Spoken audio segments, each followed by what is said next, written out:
ہم انہیں دھوکہ تو نہیں دے سکتے،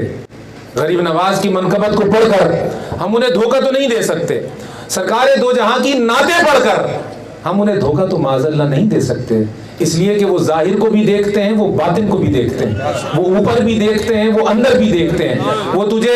باہر سے بھی جانتے ہیں، تجھے اندر سے بھی جانتے ہیں کہ اگر یہ بیان تجھے اتنا خوبصورت لگا تھا کہ وہ مرض بھول گئے، زخم بھول گئے، تکلیف بھول گئے اور چوٹ بھول گئے اور اللہ کی نماز میں مصروف ہو کر سارے غموں سے نجات مل گئی، تو اے مسلمان، اے ناداں بندے محفل میں آنے والا، تیرے اوپر تو ہزاروں مشکلات ہیں، ہزاروں تکلیفیں ہیں، اور تو ادھر ادھر بھاگتا ہے، اور تجھے نماز بلاتی بھی ہے اور تو جاتا بھی ہے اور نماز پڑھتا بھی ہے، لیکن کبھی تو نے اپنی نماز سے خود نہیں پوچھا کہ یہ کیسی نماز تھی کہ میں تو مرض نہ بھول سکا، قرض نہ بھول سکا، غم نہ بھول سکا، اپنے رشتہ دار نہ بھول سکا، دوست احباب نہ بھول سکا، ادھر ادھر کے معاملات نہ بھول سکا، جیسا میں نماز میں آیا تھا ویسے ہی جا رہا ہوں، جیسا خالی آیا تھا ویسے ہی جا رہا ہوں، جیسا آیا تھا ویسے ہی جا رہا ہوں۔ تو معلوم ہوا کہ یا تو میں نے نماز نہیں پڑھی یا نماز نے مجھے نہیں پڑھا، یا تو میں نماز میں نہیں آیا یا نماز مجھ میں نہیں آئی، یا میں مسجد میں نہیں آیا یا مسجد والا میرے اندر نہیں آیا، کچھ تو ہے، کوئی بات تو ہے۔ اور یہ یاد رکھیں، دین رسم نہیں ہے، دین حقیقت ہے، اور آپ حقیقت کو قبول کر کے اگر حقیقت کے خلاف چلیں گے تو حقیقت اگر آپ کو ثواب دے سکتی ہے تو حقیقت کی بے ادبی آپ کو عذاب بھی دے سکتی ہے۔ اور مسلمان کے لیے یہی بہت بڑا عذاب ہے کہ وہ اسلام کو حقیقت کہہ کر پھر اس سے منہ چرا رہا ہے، وہ اس کو حقیقت مان کر پھر اس کو قبول نہیں کر رہا، وہ اس کو حق جان کر پھر اس سے منہ پھیر کر کسی اور طرف اپنی کامیابی کو ڈھونڈ رہا ہے۔ یہی اس کا اس حقیقت کے ساتھ کھلا ناانصافی ہے، اور یہی وجہ ہے کہ اب حقیقت اس کے لیے ثواب اور رحمت نہیں بلکہ اس کے لیے زحمت بنتی جا رہی ہے اور اس کے لیے گرفت کی وجہ بنتی جا رہی ہے۔ تو اب جب نماز میں ہم گئے اور حقیقت مانا نماز کو اور کہا ایاک نعبد و ایاک نستعین، تو میرے دوستو یہ مفہوم جو ایاک نعبد پہلے بیان کیا گیا و ایاک نستعین جو پہلے بیان کیا گیا، اب میں آپ سے پوچھتا ہوں کہ کیا بیان ہوا تھا؟ ایاک نعبد کا کیا ترجمہ تھا؟ و ایاک نستعین کا کیا ترجمہ تھا؟ تو واللہ چند لوگوں کے علاوہ سب ہاتھ اٹھا دیں گے۔ تو میرے بھائی، دین تذکیر ہے، دین تذکیر ہے، دین تجھے یاد کراتا ہے، دین تجھے یاد دلاتا ہے، دین کہتا ہے یاد رکھ نہ بھول، یاد رکھ نہ بھول، یاد رکھ نہ بھول۔ تو اگر تو یاد نہیں رکھتا تو پھر تو کیسے دیندار ہے؟ ایاک نعبد، ہم تیری ہی عبادت کرتے ہیں، اگر تو عبادت کے وقت بھی یاد نہیں رکھتا کہ تو کر کیا رہا ہے اور تو کس کی عبادت کر رہا ہے، تو پھر مطلب یہ ہے کہ تو نے حقیقت کے ساتھ تو ناانصافی کر دی، انصاف تو نہ کیا۔ پہلے یاد رکھ پھر استعمال کر، پہلے اس کو شعوری طور پہ قبول کر، پھر اس کو عمل میں لا، پھر وہ عمل تجھے ایک حال عطا کرے گا، اس حال سے تیرے معاملات بدل جائیں گے۔ اور معاملات کا لفظ آتا ہی پیسوں کے لیے ہے، یعنی معاملات بدل جائیں گے۔ وہ جو خطیب کہتا ہے کہ تیرا بیڑا پار ہو جائے گا، تیرے حالات بدل جائیں گے، تیرے معاملات بدل جائیں گے، سننے والا کہتا ہے یار یہ ٹھیک بات ہے، اس کا مطلب کوئی لاٹری لگوا سکتا ہے، یہ پکڑ لو اس کا دامن، اس کا مطلب کوئی نہ کوئی ایسی بات ہے اس کے اندر،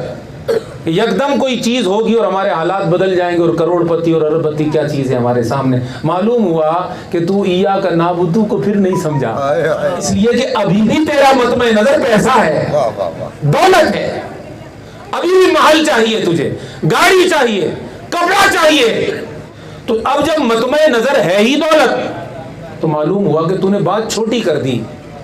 اور نعبدو کو ایک محدود بات کے ساتھ جوڑ دیا۔ یہ سب تیرا ہونا تھا، یہ دولت بھی تیری ہونا تھی، یہ مال بھی تیرا ہونا تھا، یہ منصب بھی تیرے پاس آنا تھا، یہ حکومت بھی تیرے پاس آنی تھی، یہ ساری طاقتیں تیرے پاس آنا تھی، مگر یاد رکھ تجھے ان کے پاس نہیں جانا تھا، تجھے کہیں اور جانا تھا، تجھے نعبدو کو اس کے مقام سے گرانا نہیں تھا۔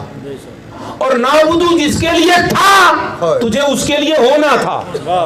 اور پھر اس کا ہو کر پھر اسے بھی دیکھنے دینا تھا کہ تو ہو بھی گیا ہے کہ نہیں ہوا ہے۔ ایاک نعبدو، ہم تیری ہی پوجا، تو نے کہہ دیا نا، اب اسے دیکھنے دے کہ تو نے کہاں سے کہا ہے، اس لیے کہ تیرا رب کوئی بھولا نہیں ہے، تیرا رب معاذ اللہ لا علم نہیں ہے، بے خبر نہیں ہے، اور تو اپنے رب کو دھوکہ نہیں دے سکتا۔ اور دیکھ جو تو نے کہا ہے نا وہ چاہتا ہے کہ تو کہے، مگر یاد رکھ اس نے ساتھ ایک شرط لگائی ہے کہ صرف زبان اور خیال سے نہیں، یہاں سے کہے۔ مولا کیوں فرمایا یہ میرا گھر ہے نا،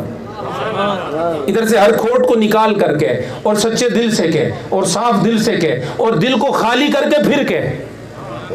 اس کے کسی کونے کے اندر کوئی لالچ چھپا کے مت رکھ، اس کو پہلے خالی کر اور خالی کر کے پھر کہہ ایاک نعبدو، تو تیری ہی پوجا کرتے ہیں۔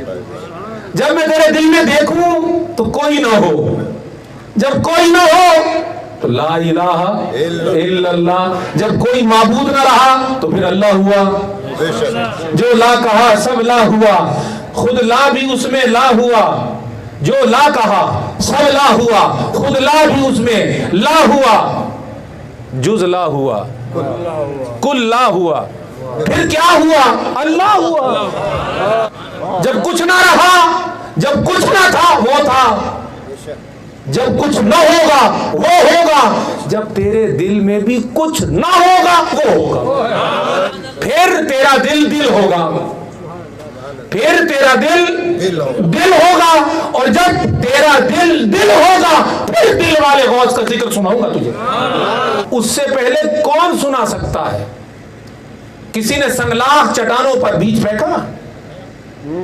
کسی نے جنگلات اگے ہوئے ہوں، جھاڑیاں اگی ہوئی ہوں، چاول کاشت کی ہے؟ کوئی کسان اتنا پاگل نہیں ہوتا کیچڑ والی زمین پر بیج پھینک دے، جنگلات والی سنگلاخ والی زمین پر بیج پھینک دے، نہیں، پہلے وہ زمین دیکھتا ہے اور زمین کو صاف کرتا ہے، اور صاف کرنے کے بعد جب زمین اس قابل ہو جاتی ہے پھر وہ اس کے اندر بیج ڈالتا ہے۔ جو لوگ اولیاء اللہ کا انکار کرتے ہیں اصل میں ان کی زمین ان کے بیج کو قبول کرنے کے قابل نہیں، ان کی طبیعتیں، ان کا وجود، ان کا شعور، ان کا حال ابھی اس قابل نہیں کہ وہ اس اونچی بات کو قبول کر سکیں۔ ابھی تو وہ ایاک نعبدو کہتے وقت خود اپنی نماز میں خود نہیں ہوتے، اور ایاک نعبدو انہوں نے کتابوں سے پڑھ کر سیکھ لیا ہے۔ صحابہ کی سنت ادا کیوں نہیں کرتا تو؟ صحابہ نے ایاک نعبدو کتاب سے پڑھ کر نہیں، صاحب کتاب کی صحبت میں بیٹھ کر سیکھا تھا۔ یہ بات کتابی ہے نہیں،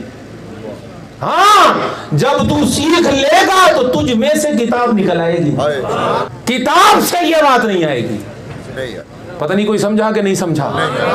ایاک نعبدو و ایاک نستعین، حضرت صدیق اکبر نے کتاب میں سے پڑھ کے سیکھا تھا؟ نہیں۔ کسی فلسفی سے سیکھا؟ نہیں، انہوں نے تو یہ معنی اور مفہوم حضور کی ذات اور صحبت سے سیکھا ہے۔ معلوم ہوا جب تک تجھے کوئی محمدی مل نہ جائے اس وقت تک نہ نعبدو سمجھ میں آئے گا نہ نستعین سمجھ میں آئے گا، اور اسی پر بحث ختم نہیں ہو رہی ہے، اسی پر مناظرے ختم نہیں ہو رہے، اسی کا معنی اور مفہوم متعین کرتے پھرتے ہیں لوگ، اسٹیکر چھاپتے پھرتے ہیں، لوگوں کو بتاتے پھرتے ہیں۔ ہم بھی دیکھتے ہیں اسٹیکر پہ لکھا ہوتا ہے میرے لیے اللہ کافی ہے، میرے لیے اللہ کافی ہے، تو بس ایک ذہنی ایک مناظراتی کیفیت ہے، وہ کچھ کہہ رہا ہے وہ کچھ کہہ رہا ہے، نہ اس کو سمجھ کے کیا کہہ رہا ہوں نہ اس کو سمجھ کے کیا کہہ رہا ہوں۔